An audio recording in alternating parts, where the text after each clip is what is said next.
অহা 11 ফেব্ৰুৱাৰীত এইচএছৰ 2026ৰ final exam আছে তো ফাইনেল এক্সাম যেহেতু অহা 11 তাৰিখত তোমালোকৰ ইংলিছ সাবজেক্টৰ এক্সাম আছে তো ইংলিছ সাবজেক্ট যেটো 35 সেকশন আছে তোমালোকৰ 35 ৰ পৰা কেইটামান গুৰুত্বপূৰ্ণ প্ৰশ্নটো লৈ আছো তো আজিৰ এই ভিডিওটো চালে তোমালোকৰ 35 যেটো 6 মাৰ্ক তো ডাইৰেক্টলি 6 মাৰ্ক তোমালোকে কমন পাই যাবা তো 6 মাৰ্ক তোমালোকৰ কেনেদৰে কমন পাবা তো সম্পূৰ্ণ তোমালোকে চোৱা আজিৰ এই ভিডিওটো যেটো তোমালোকৰ 35 চাৰিটা পঢ়িব লাগে যেনে my mother at 66 keeping quiet a thing of beauty a roadside stand এই চাৰিটা হে তোমালোকৰ চেপ্টাৰ পঢ়িব লাগে 35 পৰা তো 35 সেকশনত তোমালোকৰ 35 সেকশন টোটাল কিমান 40 মাৰ্কছৰ এক্সাম 40 মাৰ্কছৰ কোশ্চেন আহিব ফাইনেল এক্সামিনেশনত তোমালোকৰ 11 ফেব্ৰুৱাৰী যেটো তোমালোকে এক্সাম দিবা তো তাত তোমালোকৰ 35 সেকশনৰ পৰা টোটাল তোমালোকৰ 40 মাৰ্কছৰ আহিব যেটো তোমালোকৰ স্টানজা 8 মাৰ্কছ আৰু তোমালোকৰ 2 নম্বৰী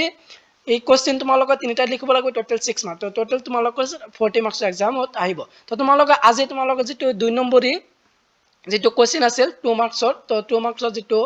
তিনিটা লিখিব লাগিব টোটাল 6 মাৰ্কৰ সেই 6 মাৰ্কটো তোমালোকে কমন পাই যাব 6 মাৰ্কৰ কোশ্চেন কিনি তোমালোকে দেখুৱাম তো তোমালোকৰ এ ৰোড সাইড ষ্টেণ্ড আৰু তাৰপিছত তোমালোকৰ কিপিং কুইথ আৰু তোমালোকৰ যে এ থিং অফ বিউটি এই তিনিটা চেপ্টাৰৰ পৰা তোমালোকৰ শিকিলে তোমালোকে ডাইৰেক্টলি 6 মাৰ্ক কমন পাই যাবা তো তোমালোকে চোৱা তোমালোকৰ কোনটো ইম্পৰ্টেন্ট হয় তো তোমালোকৰ যে প্ৰথমে চোৱা যে এ ৰোড সাইড ষ্টেণ্ড তো তোমালোকৰ যেটো পয়েম এ ৰোড সাইড ষ্টেণ্ড আছে তো এই চেপ্টাৰৰ পৰা যেটো তোমালোকৰ 2 নম্বৰ প্ৰশ্ন আহিব তো 2 মাৰ্কছৰ এটা কোশ্চেন আহিব সেই যিকোনো যে তোমালোকৰ এটা কোশ্চেন আহিব তো তোমালোকৰ এনে ধৰণৰ মই এই কোশ্চেনৰ আনসাৰটো বনাইছো এই আনসাৰটো যাতে তোমালোকৰ এই ৰোড সাইড ষ্টেণ্ডৰ পৰা যিকোনো এনি কোশ্চেন আহিলে তোমালোকে ডাইৰেক্টলি এইখিনি লিখি দিবা যেনে তোমালোকে স্ক্ৰিনত দেখিবলৈ পাইছা এইটো আছে তোমালোকৰ এনি কোশ্চেনৰ answer তো তোমালোকৰ এই ৰোড সাইড ষ্টেণ্ডৰ যিকোনো ধৰণৰ প্ৰশ্ন আহিলে তোমালোকৰ ফাইনেল এক্সামিনেশনত তোমালোকৰ যেটো 11 ফেব্ৰুৱাৰী যেটো তোমালোকে ইংলিছৰ যেটো এক্সাম দিবা তোমালোকে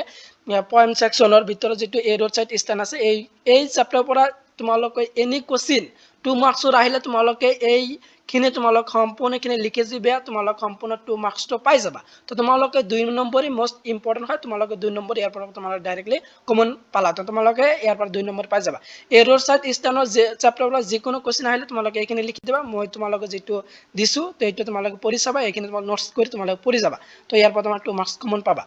তাৰপিছত 2 নম্বৰত তোমালোকে কিবা যে আনটা কোশ্চেনৰ যে কিপিং কুইথ তো কিপিং কুইথৰ ভিতৰত তোমালোকে এটা কোশ্চেন ইম্পৰ্টেন্ট আছে what are the different kind of words mentioned in the poem keeping quiet তো কেপিং কুইথৰ মোস্ট ইম্পৰ্টেন্ট প্ৰশ্ন এটো আছে কিন্তু 2 মাৰ্কৰ কাৰণে তো 2 মাৰ্কৰ কাৰণে তোমালোকে এটো কিবা এৰ আনসাৰটো দি আছে যে green was wire with gas and wire তো মন সম্পূৰ্ণখিনি চোৱা তো এৰ আনসাৰটো যেটো 2 নম্বৰৰ কাৰণে তোমালোকে এটো কিবা এটো আহিবলৈ বহুত চান্স আছে তোমালোকৰ 2026 ৰ ফাইনেল এক্সামৰ কাৰণে যেটো ইংলিছ তোমালোকে এইচএছৰ সেকেন্ড ইয়াৰত তোমালোকে এটো কিবা যদি তোমালোকে এটো নাহে তো তেনেহলে তোমালোকে এক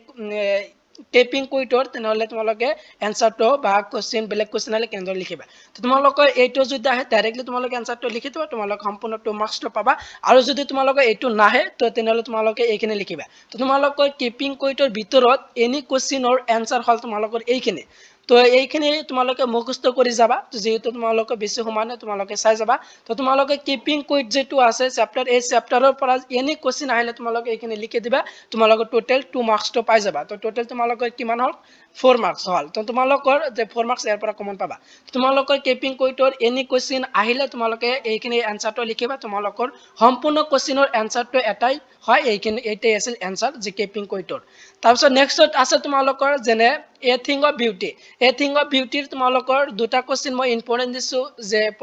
প্ৰথম কোশ্চেনটো দিয়া আছে এটো list the thing of beauty mentioned in the poem a thing of beauty আৰু এটা কোশ্চেন দিয়া আছে তোমালোকৰ এটো কোশ্চেন তো এই দুটা কোশ্চেন তোমালোকৰ ইম্পৰ্টেন্ট আছে 2 নম্বৰৰ কাৰণে 2 মাৰ্কছৰ কাৰণে দুটা শিকিবা তো মোস্ট ইম্পৰ্টেন্ট আছে তোমালোকৰ যেটো এ থিং অফ বিউটি যেটো চেপ্টাৰ আছে তোমালোকৰ পোয়েম এই পোয়েমৰ পৰা দুটা মোস্ট ইম্পৰ্টেন্ট প্ৰশ্ন যদি তোমালোকৰ এই দুটা যদি কমন নাহে তেনেহলে তোমালোকে এইখিনি মুখস্থ কৰিবা তো এইখিনি মুখস্থ কৰা তো তোমালোকৰ এ থিং অফ বিউটিৰ পৰা এনি কোশ্চেন যিকোনো প্ৰশ্ন আহিলে তোমালোকে এইখিনি লিখি দিবা যেটো মই সকলো চেপ্টাৰৰ পৰা তোমালোকৰ এ থিং অফ যেটো চেপ্টাৰ আছে চেপ্টাৰৰ পৰা মই এটো আনসাৰটো বনাইছো যিকোনো প্ৰশ্ন আহিলে তোমালোকে এই আনসাৰটো দিলে তোমালোকে 100% পাই যাবা তোমালোকে 2 মাৰ্কছ তো 2 মাৰ্কছৰ কাৰণে তোমালোকে এইখিনি কিবা তো 2 মাৰ্কছ তোমালোকে এৰ পাবা তো তোমালোকে এই তিনিটা চেপ্টাৰৰ পৰা যেটো দিছে আৰু মাই মাদাৰ 66 এটো যেটো আছিল তো এটো যেটো মই দিয়া নাই যেটো তোমালোকৰ 2 মাৰ্কৰ যেটো টোটাল তিনিটা প্ৰশ্ন লিখিব লাগিব টোটাল 6 মাৰ্কৰ তাৰ কাৰণে সেই তিনিটা দিছো তো তিনিটা তোমালোকে শিকিবা তো তোমালোকে এই ৰোড সাইড ষ্টেণ্ডৰ তোমালোকে শিকি যাবা তো ৰোড সাইড ষ্টেণ্ডৰ এনি কোশ্চেন আহিলা তোমালোকে এই আনসাৰটো লিখিবা তোমালোক সম্পূৰ্ণ 2 মাৰ্কছ মাৰ্কছটো পাবা আৰু তোমালোকৰ যেটো এই কেপিং কুইট আছে তো কেপিং কুইটৰ পৰা তোমালোকে এনি কোৱেশ্চন আলে এটো লিখিবা আৰু যদি তোমালোকে এই কোৱেশ্চনটো আহে তেনেহলে এটো লিখিবা তো তোমালোকে ইয়াৰ পৰা 2 মাৰ্কছটো পাবা আৰু তাৰ পিছত তোমালোকৰ এ থিং অফ বিউটিৰ পৰা তোমালোকৰ এই দুটা কোৱেশ্চন যেটো দিছে এই দুটা বাইৰত যদি তোমালোকে কোৱেশ্চন আহে এ থিং অফ বিউটি চেপ্টাৰ পৰা তেনেহলে তোমালোকে এটো লিখিবা ইয়াৰ আনসাৰটো তোমালোকে এখানে লিখি দিলে সম্পূৰ্ণ 2 মাৰ্কছটো পাই যাবা তো এইটো আছিল তোমালোকৰ 2 মাৰ্কছ টোটাল 6 মাৰ্ক কমন তো যেহেতু তোমালোকৰ 35 সেকশনৰ থেকে তোমালোকৰ যেহেতু কেইটা চাৰিটা চেপ্টাৰ ভিতৰত যেহেতু তোমালোকৰ 40 মাৰ্কছৰ আহিব 14 মাৰ্কছ তো 40 মাৰ্কছৰ যেহেতু তোমালোকে এই ভিডিওটো তোমালোকে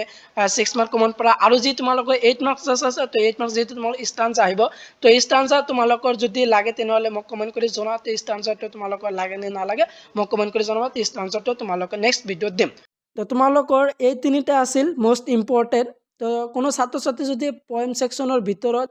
2 মাৰ্কছৰ যি কোৱেশ্চন পেপাৰ আছিল তো ইতিমধ্যে পঢ়িছে বা পঢ়ি আছা তো তেওঁলোকে সেইখিনি পঢ়ি যোৱা